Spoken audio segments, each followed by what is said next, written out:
Hello friends, welcome back to my YouTube channel. মই অনুৰাগ শৰ্মা আপোনালোক সকলোকে পুনৰবাৰ স্বাগতম জনাইছো মোৰ YouTube চেনেলটোলৈ। আজি মই আপোনালোকৰ সন্মুখত এটা নতুন ভিডিঅ' লৈ উপস্থিত হৈছো আৰু আজিৰ ভিডিঅ'টোত মই এটা সেনসিটিভ টপিকৰ ওপৰত আপোনালোকৰ সৈতে কিছুমান ডিসকাশন কৰিম বা কিছুমান ফ্যাক্টস শেয়াৰ কৰিম সো দ্যাট আপোনালোকে এটো ভিডিঅ' যেহেতু মোক বহুত দিনৰ পৰা কৈ আছিল যে হেখতিয়াকে ডক্টৰ হিমন্ত বিশ্ব শৰ্মা আমাৰ চিফ মিনিষ্টাৰ অফ আসামে নিযুত মইনা আঁচনি বিতৰণৰ টাইমত এটা কথা কৈছিল সো হেতুৰ ওপৰতে 50% উইমেন ৰিজাৰ্ভেশন আসাম গভৰ্ণমেণ্টৰ চাকৰিখিনিৰ ক্ষেত্ৰত দিব বুলি সো হেতুৰ ওপৰতে মই আজি অকমান আপোনালোকক এটো ভিডিঅ' বনাইছো সো দ্যাট আপোনালোকৰ অলপ ক্লিয়াৰিফিকেশন হয় এটোৰ ওপৰত আৰু এটোৰ কি pros and cons আছে হেখিনি ওপৰটো মই অলপ ডিসকাস কৰিম সো ফাৰ্স্ট অফ অল আপোনালোকক এবাৰ মই ভিডিঅ'টো দেখাই দিছো যোনটোত ডক্টৰ হিমন্ত বিশ্ব শৰ্মাই এই কথাটো কৈছিল ভিডিঅ'টোক মই প্লে কৰি দিছো আপোনালোকে এবাৰ নিজে শুনি ল'ব শিক্ষা শেষ হোৱাৰ পিছত সৰকাৰী চাকৰি আমি আমাৰ কন্যা সন্তানক 50% আমি আৰক্ষণৰ ব্যৱস্থা কৰিম যাতে সকলো ছাত্ৰীয়ে নিজৰ জীৱন এক আত্মবিশ্বাসেৰে সৈতে নিৰ্মাণ কৰিব পাৰে সো আপোনালোকে শুনিলে হিমন্ত বিশ্বই কি ক'লে কথাটো যে 50% ৰিজাৰ্ভেশন কৰিব কথাটো হ'ল যে এটো আপোনালোকে বহুতে হয়তো মোক সমালোচনা কৰিব পাৰে বা অকমান বেয়া পাব পাৰে এটো কথা কাৰণ মই ৰিজাৰ্ভেশনৰ টপিকছৰ ওপৰত আগৰ পাই মই আপোনালোকৰ সৈতে আলোচনা কৰি থাকো মই হেতুৰ ওপৰতে কিবা কিবি নিজৰ ফালৰ পাও কিবা pros and cons বিলাক আপোনালোকৰ সৈতে শেয়াৰ কৰি থাকো সো ইয়াতে কথাটো হ'ল যে এতিয়া প্ৰেজেন্টলি অলৰেডি যোনবিলাক গভৰ্ণমেণ্ট জবছ আছে হেবিলাকত অলৰেডি বাকি মই গভৰ্ণমেণ্ট এডুকেশ্যনেল ইনষ্টিটিউচনছ বা কিবা অন্যবিলাকৰ কথালে নাযাওঁৱে এতিয়া ইয়াতে যেহেতু ইউটিউব চেনেলটো মোৰ চাকৰিৰ আপডেটছ বিলাক পাই থাকে ইয়াতে সো মই আজি চাকৰিৰ কথাই পাতিম ইয়াতে সো গভৰ্ণমেণ্ট যোনবিলাক জবছ আছে আসাম গভৰ্ণমেণ্টৰ তাতে অলৰেডি 30% উইমেন ৰিজাৰ্ভেশন আছিলে এতিয়া কি কৰিছে গভৰ্ণমেণ্টে 50% কৰিবলৈ গৈছে হে ৰিজাৰ্ভেশনটো ঠিক আছে সো ইয়াতে বেসিক্যালি 50% যেতিয়া উইমেন ৰিজাৰ্ভেশন কৰি দিব এতিয়া ইয়াতে কিছুমান কথা আহে আৰু লগতে ইডব্লিউএছ যোনটো ৰিজাৰ্ভেশন আছিল ইকোনমিকলি উইকাৰ সেকশনছ হেতু আপোনালোকৰ 2021 ৰ পাই আন্ডাৰ সাসপেনশন বা আন্ডাৰ স্ক্ৰুটনি আছে হেতু এতিয়ালৈকে ইডব্লিউএছ ৰ কথাটো এতিয়ালৈকে গভৰ্ণমেণ্টে একো কোৱা নাই আৰু কথাটো হ'ল যে ইডব্লিউএছ টো ইকোনমিকলি উইকাৰ সেকশনছ টো সেন্ট্ৰেল গভৰ্ণমেণ্টে এতিয়াও সবতে এপ্লিকেবল হৈ আছে প্ৰত্যেকখন ষ্টেটতে আছে অল ইণ্ডিয়া লেভেলত সেন্ট্ৰেল লেভেলত হেতু ইডব্লিউএছ ইকোনমিকলি উইকাৰ সেকশনছৰ যোনটো ৰিজাৰ্ভেশন আছে জেনাৰেল কেটেগৰী হেতু এতিয়াও বৰ্তমান হেতু ইফেক্টত আছে ঠিক আছে ইফেক্টিভ হৈ আছে কিন্তু অসম চৰকাৰে এই বস্তুটো উঠাই থৈ দিছে এতিয়া বহুতে ক'ব পাৰে ইডব্লিউএছত স্ক্ৰুটনি কৰিবলগীয়া হৈছে এটো কাৰণে বহুতে ফেক সাৰ্টিফিকেট লৈছে কিবা কিবি এতিয়া ধৰক আপোনালোকে হসা কথা ক'ব গ'লে হেতু কাৰ দুখ ফেক সাৰ্টিফিকেট উলিয়াটো সিস্টেমৰে দুখ এতিয়া টেৰৰিষ্ট এটেক এটা হলে মানে যেতিয়া আপোনালোকৰ পেহেলগাম এটেক হৈছিল বা দিল্লীৰ হে ৰিসেন্টলি ৰেড ফৰ্ডৰ আগত যোনটো টেৰৰিষ্ট এটেক হৈছিল তেতিয়াটো বহুতে কৈ আছিল যে এটো সিকিউৰিটি এজেন্সিছৰ ফেইলাৰ গভৰ্ণমেণ্টৰ ফেইলাৰ যে হেখিনি সিকিউৰিটি দিব নোৱাৰিলে বা হেতু কাৰণে ৰখাব নোৱাৰিলে হিমানখিনি সো ইয়াতো হেতুৱে একে গভৰ্ণমেণ্টৰ ফেইলাৰ ইডব্লিউএছ সাৰ্টিফিকেট যদি কোনবাই ফেক কে উলিয়াইছিল তেতিয়া হলে হেতু ইডব্লিউএছ সাৰ্টিফিকেট ফেক কৰি পেলাই যদি কোনবাই চাকৰি লৈছিল হেতু গভৰ্ণমেণ্টৰ সিস্টেমৰে ফেইলাৰ বাকি মানুহখিনিক দুখ দি কি লাভ কথাটো তেনেকুৱা এতিয়া তেওঁলোকে চান্স পাইছে কাৰণে চান্সটো লৈছে যদি চান্স নিদিলে হেতেন সিস্টেমে তেতিয়ালে চান্সটো নললে তেনেকুৱা কথা এতিয়া ইডব্লিউএছ টো ইম্পৰ্টেন্ট এটো কাৰণে আছিল বহুত বিলা ইকোনমিকলি উইকাৰ সেকশনছ আছিল সো তেওঁলোকক হেতু বস্তু দৰকাৰ হৈছে যোনখিনি জেনুইন আছিল এতিয়া হেখিনিটো বঞ্চিত হ'ল ইডব্লিউএছৰ পৰা কথাটো তেনেকুৱা এতিয়া বাকি ৰিজাৰ্ভেশন সিস্টেম বিলাকটো চলি আছে চাব গলে এতিয়া উইমেনৰ যদি 50% ৰিজাৰ্ভেশন দিয়ে লৰাৰ কাৰণে সিট কিমান থাকিব কথাটো হেতুৱে এতিয়া চাব যদি মই আপোনালোকক মই ভালকে এটা ৰিজাৰ্ভেশন ফৰ্মুলা দেখাই আছো সাপোজ জেনাৰেল বা আনৰিজাৰ্ভড টোটাল 100টা পোষ্ট যদি থাকে ঠিক আছে এটো জেনাৰেল ক্যাটেগৰি কথা কৈছো জেনাৰেল বা আনৰিজাৰ্ভড টোটাল 100টা পোষ্ট থাকে নাই প্ৰথমতে মই আপোনাক ওবিসিৰ কথাটো দেখাই লৈছো ওবিসি এমওবিসি বা এসসি এসটি জিয়ে নহক মই এনে জাস্ট ওবিসি এমওবিসিৰ এক্সাম্পল এটা দিছো তাতে ধৰক টোটাল পোষ্ট 100টা আছে ঠিক আছে ওবিসি এমওবিসিৰ কাৰণে টোটাল 100টা পোষ্ট ৰিজাৰ্ভ আছে তাৰে ৰিজাৰ্ভ পোষ্টৰ 50% উইমেনৰ কাৰণে ৰিজাৰ্ভেশন আছে সো 50% ৰিজাৰ্ভেশন যদি আছে 100টাৰ ভিতৰত 50টা পোষ্ট মানে ওবিসিৰ মহিলাখিনিয়ে পাব ইয়াতে ঠিক আছে হে 50টা পোষ্টৰ কাৰণে ইয়াতে 100টা পোষ্টৰ যদি 50% ৰিজাৰ্ভেশন থাকে তাহলে মহিলাখিনিৰ 50টা পোষ্ট হেতু ৰিজাৰ্ভ তাতে কোনো মেল ক্যান্ডিডেটে তাতে কি বুলি কয় কম্পিট কৰিব নোৱাৰে হে 50টা পোষ্ট ছোৱালীয়ে পাব ঠিক আছে মহিলাই পাব চাকৰি বাকি যোনকিটা 50টা পোষ্ট থাকি যাব 100টাৰ ভিতৰত হেখিনিত আকৌ কম্পিটিশন হেখিনি লৰাৰ বুলি কোনো পোষ্ট নাই ইয়াতে ঠিক আছে ইয়াতে মেল পোষ্ট বুলি কোনো নাই টোটাল পোষ্ট বুলি আছে সো হে 50টা পোষ্ট 100টাৰ ভিতৰত 50টা তো ছোৱালীৰ কাৰণে গুছি গল ৰিজাৰ্ভেশনত আৰু যোনটো 50টা বাকি থাকিব হেতুত আকৌ মেল ফিমেল দুইটাই কম্পিট কৰিব পাৰিব আৰু ইয়াতে মেথমেটিক্সৰ যদি আমি প্ৰবেবিলিটি লগাওঁ প্ৰবেবিলিটি ফৰ্মুলাটো লগাওঁ তেতিয়াহ'লে প্ৰবেবিলিটিৰ মতে সেই 50টা পোষ্টত ছোৱালীৰ ৰিজাৰ্ভেশ্যনটো 50টা 50%ৰ 50টা পোষ্ট গ'লে তাৰ 50টা পোষ্টৰ সেই 50টা পোষ্টৰ কাৰণে যিহেতু মেল ফিমেল দুইটাই কম্পিট কৰিব চ' সেইটো কাৰণে আপোনাৰ তাতে প্ৰবেবিলিটি থাকিব যে অকল ছোৱালীও সেই 50টা পোষ্ট লৈ পেলাই 100টা পোষ্ট গোটেইখিনি মহিলাই লৈ ল'ব পৰা ইয়াতে প্ৰবেবিলিটি থাকে ন' ডাউট ল'ৰাই পাব কিছুমান পোষ্ট কিন্তু ইয়াতে যোনকেইটা 50%টো ছোৱালীয়ে ল'ব বাকী 50% যোনটো থাকি যাব সেই 50%ত ল'ৰা ছোৱালীয়ে সমানে কম্পিট কৰিব পাৰিব এইটো অকল OBC MOBCৰ কথা কৈছোঁ ঠিক আছে এতিয়া যদি আমি আনৰিজাৰ্ভ বা জেনেৰেল বা আনৰিজাৰ্ভৰ কথালৈ আহোঁ এইটোতো আৰু এটা বহুত ডাঙৰ মাৰাত্মক ভয়ংকৰ ফৰ্মুলা হ'ব চ' ইয়াতে যদি টোটেল পোষ্ট 100টা থাকে তাৰে যদি 50% ৰিজাৰ্ভ থাকে 50% ৰিজাৰ্ভ উইমেনৰ কাৰণে থাকিব ঠিক আছে এতিয়া উইমেনৰ কাৰণে ৰিজাৰ্ভ মানে এইটো অকল জেনেৰেল উইমেন কাৰণে নহয় সব কেটেগৰী উইমেনৰ কাৰণে ৰিজাৰ্ভ কাৰণ এইটো এটা জেনেৰেল আনৰিজাৰ্ভ পোষ্ট আনৰিজাৰ্ভ মানে কি ৰিজাৰ্ভ পোষ্ট নহয় সবৰ কাৰণে অপেন কেটেগৰী হয় জেনেৰেল আনৰিজাৰ্ভ বা অপেন কেটেগৰী চ' ইয়াতে 50% যদি উইমেনৰ কাৰণে ৰিজাৰ্ভ আছে তাতে জেনেৰেল উইমেনো সোমাব পাৰে OBCৰো সোমাব পাৰিব SC STও সোমাব পাৰিব সব সোমাব পাৰে ঠিক আছে SCও সোমাব পাৰিব ST প্লেইনছ ST হিলছ সবৰে মাইকী মানুহখিনি ইয়াতে সোমাব পাৰিব 50% আৰু থাকি গ'ল another 50% মানে 100টা পোষ্টৰ পিছত যদি 50% সব কেটেগৰী উইমেন ইয়াতে সোমাব পাৰিব বাকি 50% থাকি গ'ল সেই 50% আকৌ মেন উইমেন সকলোৰে কাৰণে মেন উইমেন অকল জেনেৰেল কেটেগৰীৰ কাৰণে নহয় men women of SC ST OBC ঠিক আছে জেনেৰেল কেটেগৰী গোটেইখিনি আকৌ ভাৰ্টিকেল ৰিজাৰ্ভেশ্যনখিনিও আছে ভাৰ্টিকেল ৰিজাৰ্ভেশ্যন মানে PWBD কেণ্ডিডেটছ বা ট্ৰেন্সজেণ্ডাৰ বা কিবা কিবি সেইবোৰতো ঢেৰ কিবা কিবি আজিকালি ৰিজাৰ্ভেশ্যন উলিয়াইছে চ' কিবা কিবি ঢেৰ ওলাই থাকিব কিবা কিবি চ' সেইবিলাকৰ কাৰণে চ' আল্টিমেটলি গৈ পেলাই ইয়াতে জেনেৰেল এটাও চাকৰি পাব নোৱাৰিবও পাৰে কাৰণ আমি শেহতীয়াকৈ আই থিংক APSCৰ কিবা এটা এক্সাম আছিলে টুৰিজিম ডেভেলপমেণ্ট অফিচাৰ আছিল নেকি এক্সাম সেই টুৰিজিম ডেভেলপমেণ্ট অফিচাৰৰ এক্সামটোত মই দেখিছিলোঁ তাতে আপোনালোকে যদি লিষ্টখন চাই ৰিজাল্টৰ তাতে দেখিব কি বুলি কয় জেনেৰেলৰ চিটো কিছুমান মানে যোনখিনি অৰিজিনেল আনৰিজাৰ্ভ কেটেগৰী তেওঁলোকে এজনো মেল কেণ্ডিডেটে নাপালে তাতে কিছুমান OBC SC ST কেণ্ডিডেটেও বেছি মাৰ্ক স্ক'ৰ কৰি পেলাই যিহেতু এইটো আনৰিজাৰ্ভ পোষ্ট তাতে তেওঁলোকে সোমাই পেলাই গোটেইবিলাক পোষ্ট লৈ ল'লে চ' আল্টিমেটলি মানে জেনেৰেল মেলখিনিয়ে আটাইতকৈ বেছি ডিছএডভান্টেজ চিটুৱেশ্যনত আছে এইটো বেয়া পাই লাভ নাই একদম ফেক্ট আৰু চাব গ'লে সঁচা কথা ক'বলৈ আপোনালোকে পৰীক্ষাবিলাক যেতিয়া এপ্লাই কৰে এতিয়া চাব গ'লে ৰিজাৰ্ভেশ্যনৰ বস্তুটো মই বুজি পোৱা নাই গভৰ্ণমেণ্টে কিয় এইটো বহাই আছে আফটাৰ 80 years of ইণ্ডিপেণ্ডেঞ্চ এতিয়া বহুতে এইটো ডাইলগ মাৰিব তোৰ দেউতা ককাই আমাৰ লগত এনেকুৱা কৰিছিল কাৰণে এইটো কৰিছে দেউতা ককাৰ দিন জামানা গ'ল আৰু সেইটো আগতে কি হৈছিল সেইটো নাজানো এতিয়াতো তেনেকুৱা হ'ব নালাগে আচলতে 80 years হৈ গ'ল স্বাধীনতাৰ এতিয়াও যদি ৰিজাৰ্ভেশ্যন থাকে তেনেকৈ এতিয়া চাব গ'লে আপোনালোকে পৰীক্ষাবিলাকৰে চাব টেটতো কোনোবা মেথছৰ কাট অফ কোনোবা এটা কেটেগৰী SCৰ আছিল নেকি অনলি 2.5 মাৰ্কছ গৈছে কাট অফ ঠিক আছে আউট অফ 140 আছিল চাগে চ' সেই 2.5 মাৰ্কছ পোৱা টিচাৰজনে স্কুলত গৈ পেলাই কি পঢ়াব সেইকাৰণে গভৰ্ণমেণ্ট স্কুলবিলাকত আজিকালি ল'ৰা ছোৱালী নপঢ়ে এতিয়া গভৰ্ণমেণ্টে বেছি জোৰ দি লাভ নাই গভৰ্ণমেণ্ট স্কুলতে পঢ়িব লাগিব কোৱালিটি কোনে কম্প্ৰমাইজ কৰিব এডুকেশ্যনত কাৰণ গভৰ্ণমেণ্ট স্কুলত পঢ়ি পেলাই যদি ভালকৈ টিচাৰে পঢ়াব নাজানে চ' সেই ষ্টুডেণ্টজনে তাতে পঢ়ি পেলাই ক'ত বিদেশত যাব বা ক'ত কিবা ডাঙৰ চাইণ্টিষ্ট হ'ব ইঞ্জিনিয়াৰ হ'ব কথাটো তেনেকুৱা আৰু ইঞ্জিনিয়াৰ হ'ব পাৰে কাৰণ আজিকালি কি হ'ল আজিকালিতো আপোনালোকে দেখিছে কম্পিটিভ এক্সামবিলাকত কিমান মাৰ্কছৰ ডিফাৰেঞ্চ আহে মাৰ্কছৰ ডিফাৰেঞ্চটো দেখিছে কাট অফ মাৰ্কছৰ ডিফাৰেঞ্চ চ' তেনেকৈ আৰু চাব গ'লে এতিয়া জেনেৰেল কেটেগৰীৰ কাৰণে মই কৈ আছোঁ আপোনালোকে যদি এক্সামৰ ফিজবিলাকৰ ষ্ট্ৰাকচাৰ চাই এক্সাম ফিজৰ ষ্ট্ৰাকচাৰবিলাকো জেনেৰেলৰ কাৰণে 500 OBCৰ কাৰণে কেতিয়াবা 500 হয় কেতিয়াবা 250 ঠিক আছে জেনেৰেল আৰু OBCৰ কেতিয়াবা সমান থাকে কেতিয়াবা OBCৰ কম থাকে SC STৰ কাৰণে বহুত কম ঠিক আছে তেনেকুৱা ধৰণৰ কথা চ' ফিজো কম দিব লাগিব পঢ়িবও বেছি লাগিব মাৰ্কছো বেছি লাগিব আল্টিমেটলি চাকৰিও নাপাবগৈ 100ৰ ভিতৰত 90 পাই পেলাই জেনেৰেলে চাকৰি নাপাব বাকীবিলাক কেটেগৰী 40 বা 50 পাই পেলাই চাকৰি পাব এইটো মানে আনফেয়াৰ কমিছে একো অপেন মেৰিট বেছ কম্পিটিটিভ এক্সাম হৈ থকা নাই কম্পিটিটিভ এক্সাম নহয় এইটো আৰু এনেও কাৰোবাক চাকৰি দি দিলেও সেই একেই কথা হ'ব চাব গ'লে কোনোবাক এনেও চাকৰি দি দিব পাৰে ইয়াতে কোনো তেনেকুৱা হেৰি নাই আৰু চাব গ'লে আপোনালোকে ইয়াতে মই কথাটো সেইটোৱে আৰু লগতে APSC পাছ কৰা সকলেও OBC SC ST সেইখিনি গোটেইখিনিয়ে আজি কেইবছৰমান লগে ষ্টাইপেণ্ডটো পাইছিলে প্ৰিলিমছ ক্লিয়াৰ কৰাৰ লগে 50,000 পায় বাকী জেনেৰেলখিনিতো নাপায় চ' জেনেৰেলখিনি কিয় নাপায় জেনেৰেলখিনিৰতো দুখীয়া মানুহ থাকিব পাৰে কিয় নথকাকৈ নাই SC ST OBCৰো মই বহুতবিলাক ধনী মানুহ দেখিছোঁ তেওঁলোকেও 50,000 পাইছিলে ঠিক আছে এতিয়া লাষ্ট 2 yearsৰ পৰা গভৰ্ণমেণ্টৰ ফাণ্ড নাই কিবা নাই সেইবোৰ কৈ আছে কিন্তু আগলৈকেতো পাই আছিলে কথাটো তেনেকুৱা চ' বস্তুটো এনেকুৱা ফিজো কম কৰিব লাগিব কমকৈ দিব লাগিব পঢ়া শুনাটো কিবা কিবি কনচেশ্যন পাব আৰু লগতে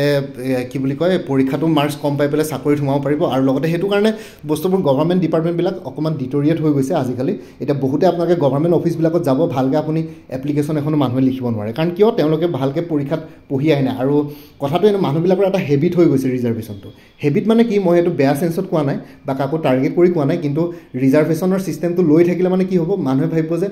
ৰিজাৰ্ভ আছে নপঢ়িলেও পাৰি যাম আৰু তেনেকৈ ইজি বস্তুটো কম্পিটিটিভ এক্সামবিলাক ইজিলি লৈ পেলাই তেনেকৈ পাছ কৰি পেলাই চাকৰিটো লৈ ল'ব আৰু পিছত এতিয়া জেনেৰেল কেণ্ডিডেট এজনে 100ৰ ভিতৰত 90 পাই পেলাই নিৰাশা হৈ পেলাই ঘৰত বহি থাকে বেলেগ এজনে 50 পাই পেলাই চাকৰিটো লৈ পেলাই মুখৰ আগতে আৰামছে চাকৰি অহা যোৱা কৰি পেলাই আৰামছে দৰমহা পাই থাকে চ' সেইবিলাক অলপ ডিমটিভেটিং ফেক্টৰ হয় চাব গ'লে এতিয়া সেইখিনি বস্তু এতিয়া যিমানখিনি সুবিধা আছে দিয়ক কোচিং ফ্ৰীতে দিয়ক ষ্টাডি মেটেৰিয়েলছ ফ্ৰীতে দিয়ক বাকী যিমান যি আছে ফ্ৰীতে দি থাকক যোনবিলাক ৰিজাৰ্ভ কেটেগৰী আছে কিন্তু কম্পিটিটিভ এক্সামৰ ক্ষেত্ৰত চাকৰিৰ ক্ষেত্ৰত কোৱালিটিটো আচলতে কম্প্ৰমাইজ কৰাটো বস্তুটো ভাল হোৱা নাই একচুৱেলি মেৰিট বেছটো সেইটোৱে ক'ম আৰু উইমেন ৰিজাৰ্ভেশ্যন যদি 50% দিয়ে ল'ৰাৰ কাৰণে থাকিলে কি কাৰণ ছোৱালীখিনিৰ 50% থাকিব বাকী 50% আকৌ ল'ৰা ছোৱালী সমানে থাকিব ঠিক আছে তাতে আকৌ ছোৱালীও বহুতখিনি সোমাব তেনেকুৱা ধৰণৰ আল্টিমেটলি গৈ পেলাই ল'ৰাৰ মানে একো নাথাকিবই চাব গ'লে কনচেপ্টটো অকণমান বেছিকৈ চিৰিয়াছলি বস্তুটো গভৰ্ণমেণ্টে একচুৱেলি এইটো বস্তু অকণমান ভালকৈ চিৰিয়াছলি ল'ব লাগিছে ইমান মানে এই বস্তুখিনি একচুৱেলি অকল মহিলাক টাৰ্গেট কৰি প্ৰত্যেকটো বস্তু মহিলাৰ কাৰণে দি থাকিলেও বস্তুটো পাছত কি হয় মহিলাখিনিৰো মানে কি হয় তেওঁলোকে কম্পিটিশ্যন নকৰাকৈ বস্তুবোৰ ফ্ৰীতে পাই থাকিলে মানে মানুহবিলাক এলেহুৱা হৈ যায় ন এতিয়া গভৰ্ণমেণ্টে ধৰক বহুতবিলাক স্কিম উলিয়াইছে ফ্ৰীতে চাউল তাউল দি দিছে আমাৰ অসমততো মানুহে খেতিয়ে নকৰা হ'ল খেতি কৰিবলৈ মানুহে নোপোৱা হ'ল চ' তেনেকুৱা হৈ গৈছে বস্তুবিলাক মানুহবিলাকে যেতিয়া যিমানে ওপৰতে পাব সিমানে ধুই গৈ থাকিব আগৰ আহোম ৰজাৰ দিনতে ভাল আছিলে চবেই সমানে কাম কৰি পেলাই খাইছিলে চবেই সমান পৰিশ্ৰম কৰিছিলে সেই ৰজাৰ দিনৰ বস্তুবোৰ ভাল আছিলে আজিকালি দেখোন ডেমক্ৰেচিৰ নামত এনেকুৱা বস্তু মানুহবিলাকক ধুত কৰি পেলাইছে গভৰ্ণমেণ্টে চব বস্তু ফ্ৰীতে দি চ' ৰিজাৰ্ভেশ্যনটো এটা বহুত ডাঙৰ কথা হয় ইণ্ডিয়াই বস্তুটো হেৰি কৰা নাই এতিয়া প্ৰাইভেট ছেক্টৰবিলাকক এতিয়াতো ৰাহুল গান্ধী চিঞৰ কৰি আছে প্ৰাইভেট ছেক্টৰ ৰিজাৰ্ভেশ্যন থাকে আৰু প্ৰাইভেট ছেক্টৰকেইটা অকণমান যেনে তেনে চলি আছে পৃথিৱীত অকণমান নাম হৈছে আদানী আম্বানীৰ কোম্পানীকেইটাৰ চ' সেইকেইটাতো যদি ৰিজাৰ্ভেশ্যন কৰি পেলাই যদি আনমেৰিটিয়াছ কেণ্ডিডেট যদি তাতে সোমাই যায় 100ৰ ভিতৰত 20 পাই 30 পাই যদি সোমাই যায় কোম্পানী কাইলৈ পৰহিলৈ বন্ধই হৈ যাব চাব গ'লে তেনেকৈ কোম্পানী নচলে কোম্পানীত সদায় মেৰিট বেচিছত চাকৰি লয় বা কম্পিটিশ্যন দি পেলাই ভালকৈ মানে যোনখিনি ডিজাৰ্ভিং কেণ্ডিডেটছ তেওঁলোকক তাতে সোমোৱায় চ' প্ৰাইভেট ছেক্টৰবিলাকত এতিয়া বৰ্তমান বাচি আছে কিন্তু ৰাহুল গান্ধীয়ে যেনেকৈ ধৰণকে কৈ আছে চ' সেইটো বস্তু আনিলে মানে প্ৰাইভেট ছেক্টৰকেইটাত ডুবি যাব so' India as a country ultimately গৈ পেলাই লাষ্টত ডুবিব যেনে লাগি আছে মোৰ এতিয়া মই যোনখিনি বস্তু ইয়াতে দেখিছোঁ ষ্টেপবিলাক গভৰ্ণমেণ্টৰ চ' এইখিনি বস্তু চেঞ্জ কৰিব হ'ল আৰু এতিয়া চাব গ'লে চব সুবিধাই দিয়ক একো নাই কোচিং ফ্ৰীতে দিয়ক ষ্টাডি মেটেৰিয়েলছ কিতাপ পত্ৰ ফ্ৰীতে দি দিয়ক যিমান যি দিয়ে দিব আছে খালি কম্পিটিটিভ এক্সামছবিলাকত কম্পিটিটিভ এক্সামছে হৈ থাকিব লাগে তেনেকুৱা হ'ব নালাগে চাব গ'লে এজনে কম নম্বৰ পাই পেলাই IAS ৰেংক পাব UPSCত এজনে তেওঁতকৈ বেছি ৰেংক পাই বেছি মাৰ্ক স্ক'ৰ কৰি পেলাইও চাকৰিটো নাপাব চ' তেনেকুৱা হ'লে মানে অলপ দিগদাৰ তেনেকৈ আচলতে নচলে বস্তুবোৰ চ' গভৰ্ণমেণ্টে সেইটো বস্তু অলপ ভুল কৰি আছে আৰু মানুহবিলাকৰ এটা বস্তু এটা ট্ৰেণ্ড চলি আছে মানে কি এটা অভ্যাসেই হৈ গৈছে ৰিজাৰ্ভেশ্যন নোহোৱাকৈ এতিয়াতো বহুতে ৰিজাৰ্ভেশ্যনৰ কাৰণে হেৰিও কৰি আছে আন্দোলনো আমাৰ ইয়াত চলি থাকে চ' এইটো অকণমান কণ্ট্ৰভাৰ্চিয়েল টপিক মই মোৰ ফালৰ পৰা মই যিমানখিনি ক'ব লাগে কৈছোঁ কিন্তু এইটোৱে কিন্তু লং ৰাণত বস্তুখিনি হাৰ্টহে কৰিব ইণ্ডিয়ান এজ এ কাণ্ট্ৰি গোটেইখনকে ঠিক আছে চ' সেইখিনি বস্তু গভৰ্ণমেণ্টে অলপ চাব লাগিব এনেকৈ ৰিজাৰ্ভেশ্যন দি ফিলবিলাকত ফিল কৰিবলৈ গ'লে মানে পাছত গৈ পেলাই প্ৰব্লেম হয় সেইকাৰণে ভাৰতে হৈ আছে ইয়াত মানুহৰ না চিভিক চেন্স আছে না কিবা আছে না ইনফ্ৰাষ্ট্ৰাকচাৰ কিবা ডেভেলপ হৈছে না কিবা হৈছে একোৱে ভালকৈ একো হোৱা নাই বাকী অন্য দেশবিলাক চাইনা আমাতকৈ পাছত স্বাধীন হোৱা চাইনাটো ক'ৰবাত পালেগৈ গৈ পেলাই চাব গ'লে চ' সিহঁতৰ পলিচিবিলাক আচলতে ইণ্ডিয়াই নিজে ইমপ্লিমেণ্ট কৰিব চাব লাগে ইয়াতে আৰু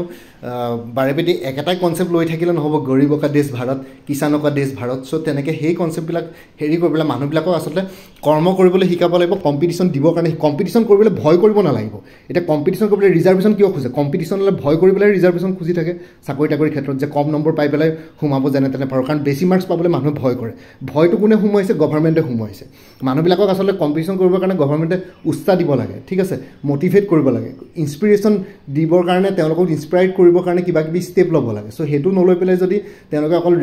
ৰিজাৰ্ভেশ্যনকৈ অনবৰতে জাষ্ট অকল সেই ৰিজাৰ্ভেশ্যন পলিচিটোৱে এপ্লাই কৰি থাকে তেনেকৈ হ'লে বস্তুটো লং ৰাণত ভাৰতবৰ্ষখন এজ এ কাণ্ট্ৰি কেতিয়াও মানে এখন ছুপাৰ পাৱাৰ হ'ব নোৱাৰিব ছুপাৰ পাৱাৰ হোৱাটো দূৰৰ কথা এতিয়াতো বৰ্তমান বস্তুবোৰ ডিটেৰিয়েটে হৈ গৈছে চাব হ'লে চ' এনেকৈ যদি চলি থাকে চ' তেনেকুৱা নহ'ব আৰু এইটো 50% ৰিজাৰ্ভেশ্যনটো কোনো পধ্যে মানে মইতো ভাবোঁ যে এইটো একেবাৰে ইলজিকেল কথা চ' তেনেকুৱা কৰিব গ'লে প্ৰব্লেমহে হ'ব কাৰণ এতিয়া লাষ্টত গৈ পেলাই বেটা বচাও বেটা পঢ়াও তেনেকুৱা টাইপৰ কনচেপ্টে ল'ব লাগিব কাৰণ ল'ৰাই লাষ্টত গৈ পেলাই এতিয়া চাব গ'লে ৱৰ্ল্ড ইকনমিক ফ'ৰাম আপোনালোকে কিছুমানে ইকনমিক্সৰ লেকচাৰ দিব পাৰে মোক ৱৰ্ল্ড ইকনমিক ফ'ৰাম কিবা কিবি ৰিপৰ্টৰ জেণ্ডাৰ ইনইকুৱেলিটি কিবা কিবি আছে কিন্তু কথাটো হ'ল যে জেণ্ডাৰ ইকুৱেলিটি আছে তাতে মই কৈছোঁৱে ৰিজাৰ্ভেশ্যন 50% নিদিয়ে অকণমান কমকৈ দিয়ক জেণ্ডাৰ ইকুৱেলিটি আনিবৰ কাৰণে আৰু জেণ্ডাৰ ইকুৱেলিটি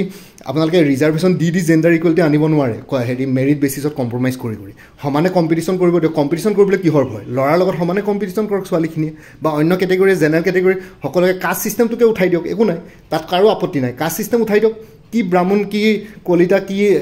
SC কি ST চব উঠাই দিয়ক সমানে কৰি দিয়ক সমানে কম্পিটিশ্যন কৰক গোটেইখিনিকে আনৰিজাৰ্ভ কৰি পেলাওক গোটেই দেশখনৰ মানুহকে তাৰপিছত কম্পিটিশ্যন কৰক কম্পিটিশ্যন যোনে বেছি মাৰ্কছ পায় চাকৰি পাব যোনে বেছি মাৰ্কছ নাপায় চাকৰি নাপাব তেনেকুৱা ধৰণৰ কৰক তেতিয়া বস্তুবোৰ বেছি ক্লিয়াৰ হৈ থাকিব বস্তুটো দেশখনো আগবাঢ়িব ঠিক আছে এনেকৈ অপেন মেৰিট বেছ কম্পিটিটিভ এক্সাম বুলি কৈ পেলাই এজনে 2.5 মাৰ্কছ পালেও পাব এজনে 80 পালেও চাকৰি নাপাব আৰু ADREটো কোনোবা এটা হেৰি আই থিংক ক্লাছ 10ৰ ITI কোনোবা এটা পোষ্টতো মাইনাছত গৈছে cut off marks ST hills আছিল নেকি মাইনাছত গৈছে কাট অফ মাৰ্কছ চ' মাইনাছ পাবৰ কাৰণেতো আপোনালোকে পঢ়িবই নালাগে ডাইৰেক্ট পৰীক্ষাত গৈ পেলাই এনেই বহি দিয়ক মাইনাছত মাৰ্কছ উঠাক ADRE চাকৰি লৈ লওক চ' তেনেকুৱা ধৰণৰ কথা সেইটোৰ ওপৰত মই ভিডিঅ' বনাইছিলোঁ বাৰু সেই তেনেকুৱা ধৰণৰ কথা আৰু ইয়াতো সেই টেটতো মই কিবা কিবি তেনেকুৱা দেখিছিলোঁ বহুত কম মাৰ্কছতে মেথছৰ টিচাৰ হৈছে 2.5 মাৰ্কছ জাষ্ট স্ক'ৰ কৰি পেলাই সেইটো স্ক'ৰ কৰিবৰ কাৰণে মানুহে পঢ়িব লাগে নেকি ইমান বছৰে সেইটোতো এনেই পৰীক্ষাত গৈ পেলাই বহি দিলে মানে এতিয়া মই পৰীক্ষা এটাত বহি দিলে মানে 100ৰ ভিতৰত এটলিষ্ট নপাহনুকো 50 মাৰ্কছ স্ক'ৰ কৰিব পাৰোঁ কথাটো তেনেকুৱা বস্তুটো চ' সেইবিলাক বস্তু অলপ চেঞ্জ কৰিব হ'ল আৰু এইটোত আপোনালোকে ৰিজাৰ্ভেশ্যনটো বেছি প্ৰশ্ৰয় দি পেলাই আপোনালোকে ইজিলি চাকৰি ল'ম বুলি ভাবি পেলাই ডিপাৰ্টমেণ্টবিলাকত সোমাই পেলাই এনেই গভৰ্ণমেণ্ট ডিপাৰ্টমেণ্টবিলাক আচলতে বৰবাদ হৈ গৈ আছে এনেকৈ নহ'ব আচলতে জানা শুনা মানুহ ল'ব লাগিব তেতিয়াহে গভৰ্ণমেণ্টৰ কামবিলাক আগবাঢ়িব আৰু আজিকালি ডিপাৰ্টমেণ্টবিলাক কি হৈছে মানুহবিলাকৰ এটা মটিভ হৈ গৈছে গভৰ্ণমেণ্টৰ তাত জইন কৰি পেলাই অকল পইচা পাতি মাৰি পেলাই নিজকে ধনী কৰিম সেইটোৱে হৈছে আৰু বেলেগ একো নাই কাৰণ ইয়াতে কাৰো ইমান আশাই নাই দেশখনৰ লৈ পেলাই যে দেশখন কিবা আগবাঢ়িব কিবা কৰিব চবেই নিজৰ চেল্ফ মটিভতে জইন কৰে গৈ পেলাই পইচা পাতি মাৰি পেলাই ধনী হ'ম নিজৰ বেংক বেলেঞ্চটো বহাম নিজে অলপ ভাল লাইফটো ল'ম বাকী গভৰ্ণমেণ্টৰ কি হয় দেশৰ কি হয় কাৰো চিন্তা নাই চ' তেনেকুৱা বস্তু হৈ গৈছে চ' এইটো কাৰণে কাৰো ইমান কম্পিট কৰিব মনেই নাথাকে বস্তুবোৰ চ' কোনেও কম্পিটিভ এক্সাম হিচাপে নলয় আজিকালি চ' এইটো কাৰণে সমান কম্পিটিশ্যন হ'ব লাগে যোনে মাৰ্কছ পাব কাট অফ মাৰ্কছত সিমান হ'ব লাগে আচলতে গোটেই কাষ্ট বেছ ৰিজাৰ্ভেশ্যন চিষ্টেমটো উঠাই দিব লাগে মইতো ভাবোঁ ৰিজাৰ্ভেশ্যন উঠাই দিয়ক আৰু একো কাৰো প্ৰতি ৰিজাৰ্ভেশ্যন এইবিলাক নাথাকক গভৰ্ণমেণ্টে বাকী ফ্ৰীলি দিয়ক স্কুল কলেজ চব বনাই দিয়ক এডুকেশ্যনো ফ্ৰীতে দি দিয়ক ফিজ মাফ কৰি দিয়ক কিতাপ পত্ৰ দি দিয়ক কোচিং ফ্ৰীতে দি দিয়ক ভাল কোচিং ইনষ্টিটিউটৰ কোচিং দি দিয়ক লাখ টকীয়া ফ্ৰীতে চ' সেইবিলাক বস্তু দিয়ক বাকী এইবিলাক দি পেলাই এনেই জাষ্ট মেৰিট চিষ্টেমটো বৰবাদ কৰিলে আচলতে প্ৰব্লেমেটিক হ'ব পাৰে লং ৰানত ঠিক আছে বাকীটো আৰু ৰাহুল গান্ধীয়েতো আৰু হেৰি কৈছে প্ৰাইভেট ছেক্টৰ ৰিজাৰ্ভেশ্যনৰ কথা কৈছে তেনেকৈ হ'লেতো বাদ দিয়ক আৰু দেশ কি হ'ব ঠিক নাই এটলিষ্ট প্ৰাইভেট ছেক্টৰকেইটা অলপ বাচি আছে চ' তাতো যদি তেনেকুৱা হয় তেতিয়াহ'লে আৰু উপায় নাই আৰু কি হয় চ' আপোনালোকে নিজৰ মতামত ইয়াতে জনাওক কি হয় বাকী আৰু মই আৰু এটা কথা ক'ব বিচাৰিছোঁ ইয়াতে ধৰক প্ৰত্যেকটো বস্তুতে স্কিল লেবাৰৰ যোনবিলাক কাম থাকে সেইবিলাকত ধৰক মাইকী মানুহখিনিয়ে যিহেতু আমাতকৈ মতা মানুহতকৈ অকণমান ফিজিকেলি উইক থাকে তেওঁলোকে যিহেতু মাইকী মানুহ হয় ফেমিনিন জেণ্ডাৰত পৰে চ' তেওঁলোকে উইক থাকে তেওঁলোকে যোনবিলাক হাৰ্ড ৱৰ্কিং কাম সেইবিলাক হয়তো কেতিয়াবা নাইট শ্বিফ্ট কৰিব নোৱাৰে তেওঁলোকৰ ছিকিউৰিটি ইছ্যু থাকিব পাৰে কেতিয়াবা হেভি ডিউটিৰ কামবিলাক কৰিব নোৱাৰে অভাৰটাইম কৰিব নোৱাৰে চ' তেনেকুৱা ধৰণৰ ডিউটিবিলাক কৰিব নোৱাৰে নাইট চকীদাৰ হ'ব নোৱাৰে ঠিক আছে চ' তেনেকুৱা ধৰণৰ কথা তাতে মতা মানুহবিলাকে কৰিব লাগে আৰু লগতে মাইকী মানুহৰ কিছুমান পিৰিয়ড থাকে পিৰিয়ড মানে কি আপোনালোকৰ মেটাৰ্নিটি লিভ থাকে বা কিবা কিবি থাকে সেইখিনি বাৰু তেওঁলোকে নিজেও কষ্ট কৰে কাৰণ এটা বাচ্চা জন্ম দিয়াও বহুত কষ্ট সেই গোটেই 9 মাহ সময় গোটেই বস্তুটো কিমান এটা ডাঙৰ হেৰিত থাকে তেওঁলোকে বহুতখিনি তাতে বলিদান দিয়ে অৱদান দিয়ে ঠিক আছে চ' সেইখিনি মই বুজি পাওঁ কিন্তু কথাটো হ'ল যে সেইটো ক্ষেত্ৰতো আপোনালোকৰ আকৌ মানে সেই তাতো হেৰি হয় চ' সেইখিনি বস্তুত অকণমান আকৌ মতা মানুহ দৰকাৰ পৰে সেই কামখিনি কৰিবৰ কাৰণে চ' সেইটো কাৰণে যদি ডিপাৰ্টমেণ্টবিলাকত বেছি মানে ৰিজাৰ্ভেশ্যন দি পেলাই যদি মতা মানুহ একেবাৰে চাকৰি নকৰা হৈ যায় গভৰ্ণমেণ্টৰ যোনবিলাক স্কিল ৱৰ্ক থাকিব নাইট ডিউটি কৰা বা অভাৰটাইম কৰা বা যোনবিলাকত অকণমান বেছি পৰিশ্ৰম লাগে চ' সেইবিলাকৰ কাৰণে মেন পাৱাৰ কমি যাব চ' বস্তুটো তেনেকুৱা কথা এইটো ফেক্ট হয় আৰু ইয়াতে জেণ্ডাৰ ইকুৱেলিটি বা কিবা তেনেকুৱা ধৰণৰ একো কনচেপ্ট নাহে আচলতে জেণ্ডাৰ ইকুৱেলিটি থাকিব লাগে সমানে আগবাঢ়িব লাগে ছোৱালীও আগবাঢ়ক ল'ৰাও আগবাঢ়ক খালি কথাটো হ'ল যে ৰিজাৰ্ভেশ্যন দি পেলাই নহয় কম্পিটিশ্যন কৰক কম্পিট কৰক ল'ৰা সৰুওক কথাটো তেনেকুৱা বা অন্য কেটেগৰীবিলাকক জেনেৰেল কেটেগৰীলৈ কম্পিটিশ্যন কৰিবৰ কাৰণে ভয় কৰি পেলাই ৰিজাৰ্ভেশ্যন লৈ পেলাই ৰিজাৰ্ভেশ্যনৰ চান্সতে সদায় চাকৰি ল'ম বুলি ভাবিব নালাগে ফ্ৰীতে তেনেকৈ ফ্ৰীতে ভাবিব নালাগে বা ইজিলি চব বস্তু এচিভ কৰিম বুলি ভাবিব নালাগে কষ্ট কৰক সমানে কম্পিটিশ্যন কৰক কাৰণ আপোনালোকৰ ৰিজাৰ্ভ কেটেগৰীৰ বহুত কেণ্ডিডেটছে হয়তো কম্পিট কৰি পেলাই জেনেৰেলৰ সমান মাৰ্কছ লৈ পেলাই আনৰিজাৰ্ভ কেটেগৰীত পাছ কৰে চ' তেনেকুৱা ধৰণে তেওঁলোকে পাৰিছে যদি আপোনালোকেও পাৰিব তেনেকৈ সমানে কম্পিটিশ্যন কৰক তেতিয়া কম্পিটিটিভ এক্সাম বুলি ক'ব পাৰি এতিয়া কম্পিটিটিভ এক্সামৰ ৱৰ্ডটো আচলতে ইমান মিনিংটো অলপ মিনিংলেছ হয় আজিকালি চ' বাকী মই নিজৰ মতামতখিনি দিলোঁ আপোনালোকে কি ভাবে ইয়াতে কমেণ্ট ছেকশ্যনত জনাওক আৰু গালি গালাজ দিলেও দিব খালি মই নিজৰ যোনখিনি জানো যোনখিনি দেখি আহিছোঁ চ' মই সেইখিনিয়ে কৈছোঁ আৰু বাকী মোৰ আৰু ইয়াত একো ক'বলগীয়া নাই বাকী আপোনালোকে যদি আপকামিং এক্সামছবিলাকৰ কাৰণে প্ৰিপেৰেশ্যন কৰি আছে তেনেহ'লে কিছুমান কোৰ্চেছ এভেইলেবল আছে DSS গ্ৰেড 3 আৰু গুৱাহাটী হাইকোৰ্টৰ জুনিয়ৰ এডমিনিষ্ট্ৰেটিভ এছিষ্টেণ্টৰ ফুল কোৰ্চ এভেইলেবল আছে DSS গ্ৰেড 3 নন টেকনিকেলৰ ফুল কোৰ্চ 350 আৰু গুৱাহাটী হাইকোৰ্টৰ জুনিয়ৰ এডমিনিষ্ট্ৰেটিভ এছিষ্টেণ্ট 375ত এভেইলেবল আছে কোৰ্চবিলাক PDF ফৰ্মেটত আছে MCQs ফৰ্মেটত পাই যাব এইটো নম্বৰ হোৱাটছএপ কৰি জনাব 9706557851 লগতে ADRE 3.0 বা আসাম পুলিচৰ কোৰ্চেছ এভেইলেবল আছে ADRE 3.0 300 আসাম পুলিচ 250 এইটো নম্বৰ হোৱাটছএপ কৰি জনাব 9706557851 আসাম কম্পিটিটিভ এক্সামছ বুলি এটা ফুল কোৰ্চ এভেইলেবল আছে ইয়াতে 23 খন যিকোনো গভৰ্ণমেণ্ট এক্সামৰ previous year question papers included আছে APSC ৰ পৰা আদি কৰি DSS DME ADRE ঠিক আছে গুৱাহাটী হাইকোৰ্ট আৰু লগতে ষ্টাডি মেটেৰিয়েলছ এভেইলেবল আছে 400 ৰুপিছত এইটো নম্বৰ হোৱাটছএপ কৰিব পাৰিব APSC ৰিচাৰ্চ এছিষ্টেণ্ট ফাইনেন্সৰ ফুল কোৰ্চ এভেইলেবল আছে 300ত এইটো নম্বৰ হোৱাটছএপ কৰিব পাৰিব 9706557851 আৰু প্ৰিভিয়াছ ইয়াৰ কুৱেশ্যন পেপাৰ্ছ এনেইতো আসাম কম্পিটিটিভ এক্সাম কোৰ্চটোত আছে বাকী আপোনালোকে যদি কোৰ্চ নলয় যদি only previous year question papers লাগে তেতিয়াহ'লে ইয়াতে উইথ এনচাৰ কিজ এভেইলেবল আছে 75 ৰুপিছত এইটো নম্বৰ হোৱাটছএপ কৰিব পাৰিব বাকী কাৰেণ্ট এফেয়াৰ্ছ আৰু এক্সাম অৰিয়েণ্টেড মেথছ এপ্টিটিউড নিউমেৰিকেলছখিনি কোৰ্চবিলাকত ইনক্লুডেড আছে কিন্তু কোনোবাই যদি কোৰ্চ নলৈ পেলাই এইখিনি ল'ব বিচাৰে 100 ৰুপিছত এভেইলেবল আছে এইটো নম্বৰ হোৱাটছএপ কৰি জনাব পাৰে 9706557851 APSC ফৰেষ্ট ৰেঞ্জাৰ আৰু ছইল কনজাৰ্ভেশ্যন ৰেঞ্জাৰ ফুল কোৰ্চ এভেইলেবল আছে ইংলিছ আৰু জেনেৰেল নলেজৰ ওপৰত 350 আৰু ADRE APSC গ্ৰেড 4 ফুল কোৰ্চ এভেইলেবল আছে 250 এইটো নম্বৰ হোৱাটছএপ কৰি জনাব পাৰে 9706557851 আসাম এগ্ৰিকালচাৰ ইউনিভাৰ্চিটিৰ নন টিচিং পোষ্টবিলাকৰ কাৰণে ফুল কোৰ্চ এভেইলেবল আছে 300ত এইটো নম্বৰ হোৱাটছএপ কৰি জনাব পাৰিব 9706557851 APSC এছিষ্টেণ্ট ইঞ্জিনিয়াৰ আৰু জুনিয়ৰ ইঞ্জিনিয়াৰ ফুল কোৰ্চেছ এভেইলেবল আছে জেনেৰেল ষ্টাডিজ আৰু ইংলিছ গ্ৰামাৰ ওপৰত 250 ৰুপিছত এইটো নম্বৰ হোৱাটছএপ কৰি জনাব পাৰিব 9706557851 আৰু আপডেটেড কাৰেণ্ট এফেয়াৰ্ছবিলাক মোৰ পৰা কোৰ্চলৈ লাইফ টাইম পাই থাকিব তাৰ কাৰণে কোনো ফাৰ্ডাৰ পে'মেণ্ট কৰিব নালাগে এটা জাষ্ট ৰিমাইণ্ডাৰ মেছেজ দিলে হ'ল যে লাষ্ট মান্থৰ প্ৰিভিয়াছ মান্থৰ কাৰেণ্ট এফেয়াৰ্ছ লাগে মই লগে লগে আপোনালোকৰ সৈতে শ্বেয়াৰ কৰি দিম সো কোনোবা যদি ইণ্টাৰেষ্টিং কেণ্ডিডেটছ আছে এইটো নম্বৰ হোৱাটছএপ কৰি জনাব 9706557851 আপোনালোকক কোনটো কোৰ্চ লাগে কোৰ্চৰ কণ্টেণ্টছখিনি শ্বেয়াৰ কৰিম লগতে পে'মেণ্টৰ লিংক দিম পে'মেণ্ট কৰাৰ লগতে গোটেই কোৰ্চটো নিজৰ হোৱাটছএপত PDF ফৰ্মেটত পাই যাব আৰু ইয়াতে যোনটো হোৱাটছএপ নম্বৰ দিয়া আছে সেইটো অনুগ্ৰহ কৰি কল নকৰিব এইটো জাষ্ট হোৱাটছএপ মেছেজৰ কাৰণে এভেইলেবল কলৰ কাৰণে এভেইলেবল নহয় আৰু আগতে কোনোবাই যদি মোৰ পৰা কিবা কোৰ্চ লৈ উঠিছিলে এবাৰ জনাই দিব তেতিয়া আগৰ মেটেৰিয়েলছখিনি বাদ দি যোনখিনি নতুন মেটেৰিয়েলছ লাগিব সেইখিনি ল'লে হ'ল তেতিয়া প্ৰাইচটো অলপ কমি যাব আৰু ভিডিঅ' ডেছক্ৰিপশ্যনৰ কমেণ্ট ছেকশ্যন চেক কৰক তাতে কোৰ্চখিনিৰ কথা আৰু এবাৰ উল্লেখ কৰি দিয়া আছে লগতে মোৰ আৰু এটা চেনেল আছে অসমাইকে বুলি সেই চেনেলটোৰ লিংকটো ভিডিঅ'টোৰ ডেছক্ৰিপশ্যনত শ্বেয়াৰ কৰিছোঁ আপোনালোকে সেইটো চেনেলটো ছাবস্ক্ৰাইব কৰিব পাৰিব চ' ভৱিষ্যতলৈ এনেকুৱা ধৰণৰ কম্পিটিটিভ এক্সামছবিলাক দিয়াৰ ক্ষেত্ৰত আৰু অলপ এক্সট্ৰা গাইডেঞ্চ পাই যায় বাকী মোৰ ভিডিঅ'ছবোৰ চাই যদি ভাল পায় মোৰ চেনেলটো ছাবস্ক্ৰাইব কৰি ল'ব আৰু লগতে আপোনালোকৰ যিমানখিনি ফেমিলি ফ্ৰেণ্ডছ ৰিলেটিভছ আৰু চিনাকি এক্সপিৰিয়েঞ্চ আছে তেওঁলোকৰ লগত মোৰ চেনেলটো শ্বেয়াৰ কৰিব লগতে কমেণ্ট ছেকশ্যনত জনাব কিবা যদি কুৱেশ্যন থাকে ডাউট থাকে মই নিশ্চয় আপোনালোকৰ কুৱেশ্যনছ আৰু ডাউটছবিলাকৰ ৰিপ্লাই দিবলৈ চেষ্টা কৰিম বাকী আজিৰ ভিডিঅ'টো ইমানতে সমাপ্ত কৰি আপোনালোক সকলোৰে পৰা বিদায় ল'লোঁ কাইলৈ পুনৰ এটা নতুন ভিডিঅ'লৈ আপোনালোকৰ সন্মুখত উপস্থিত হ'ম তেতিয়ালৈকে ভালকৈ প্ৰিপেৰেশ্যন কৰি থাকক সকলোলৈ অল দি বেষ্ট থাকিলে bye and take care friends Bharat Mata কি জয় জয় আই অসম